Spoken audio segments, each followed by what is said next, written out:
ناظرین کرام، یہ کتاب جال حق ہے، بریلویوں کے حکیم الامت مفتی احمد یار خان نعیمی گجراتی بدایونی کی لکھی ہوئی یہ کتاب ہے۔ مکتبہ اسلامیہ لاہور سے یہ چھپی ہے۔ ہم آپ کو مفتی احمد یار خان نعیمی کے بارے میں بتاتے چلیں۔ یہ بریلویوں کے حکیم الامت کے نام سے جانے جاتے ہیں۔ تفسیر نعیمی انہوں نے کتاب لکھی ہے جس میں نبی علیہ الصلوۃ والسلام کی توہین، اللہ کی توہین اس میں بھی موجود ہے۔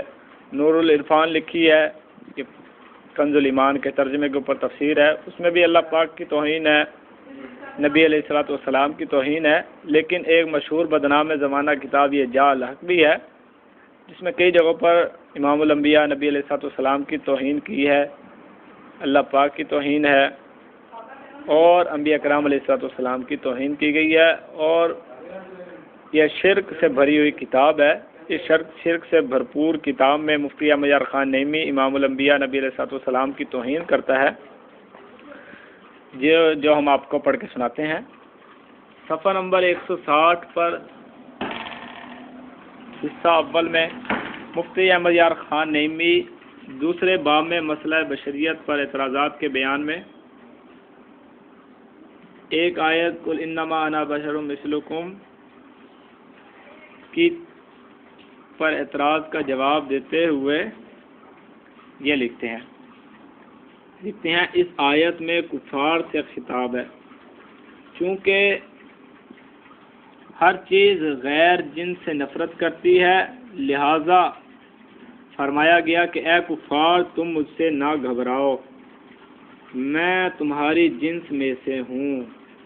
ان الفاظ پر بھی غور کریں، نہ گھبراؤ میں تمہاری جنس میں سے ہوں، یعنی بشر ہوں۔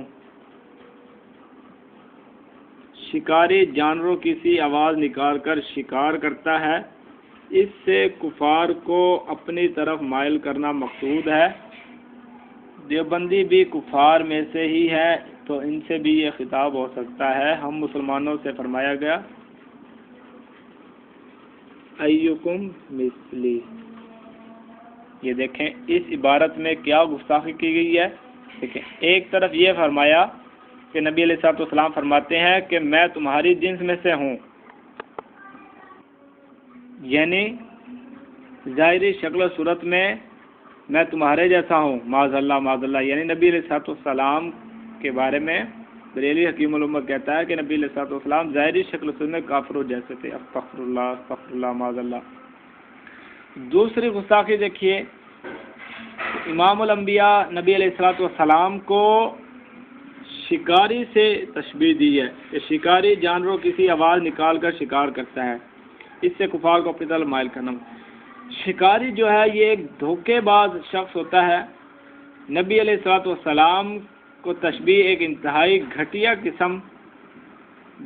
قسم کی صفت کے ساتھ تشبیہ دی گئی کہ شکاری جس طرح دھوکہ دے کر جانوروں کا شکار کرتا ہے، اسی طرح نبی علیہ الصلوۃ والسلام معاذ اللہ دھوکہ دیا کرتے کفار کو۔ بھی بشر تو تھے نہیں، لیکن کہہ دیا کرتے تھے بھی میں تمہاری جیسا ہوں، یعنی کہ نبی علیہ السلام معاذ اللہ دھوکہ دیا کرتے تھے۔ استغفر اللہ۔ اس خباثت پر جتنا بھی استغفار کیا جائے کم ہے۔ امام الانبیاء نبی علیہ الصلوۃ والسلام کی معاذ اللہ اس میں دو زبانیں دکھائی گئی ہیں کہ امام الانبیاء نبی علیہ الصلوۃ والسلام کافروں سے کچھ کہتے تھے اور مسلمانوں سے کچھ کہتے تھے، یعنی کہ ظاہر نبی علیہ الصلوۃ والسلام کا کچھ اور تھا، باطن کچھ اور تھا۔ استغفر اللہ، نقل کفر نباشد۔ اللہ پاک معاف فرمائے اس گستاخی، اللہ پاک معاف فرمائے ہمارے اس نقل کرنے کو۔ اگر احقاق حق ہمیں منظور نہ ہوتا تو ہم ایسے الفاظ یا ایسی عبارت نقل نہ کرتے۔ یہ بریلوی مفتی احمد یار خان نعیمی گجراتی کی نبی علیہ الصلوۃ والسلام کی توہین پر مشتمل گستاخی ہے، جس کو کوئی مسلمان برداشت نہیں کر سکتا۔ جس کے دل میں امام الانبیاء نبی علیہ الصلوۃ والسلام کی محبت ہے، وہ ان حضرات کا گریبان پکڑ کر پوچھے گا کہ تم نے امام الانبیاء نبی علیہ الصلوۃ والسلام کی توہین میں جملے کیسے لکھ دیے؟ تم نے توبہ نہ کی؟ تمہیں نبی علیہ الصلوۃ والسلام کا مقام یاد نہ آیا؟ تم کیسے گستاخی کر گے؟ اللہ پاک ہم سب کو عمل کرنے کی توفیق عطا فرمائے اور ان گستاخوں سے امت مسلمہ کو بچائے۔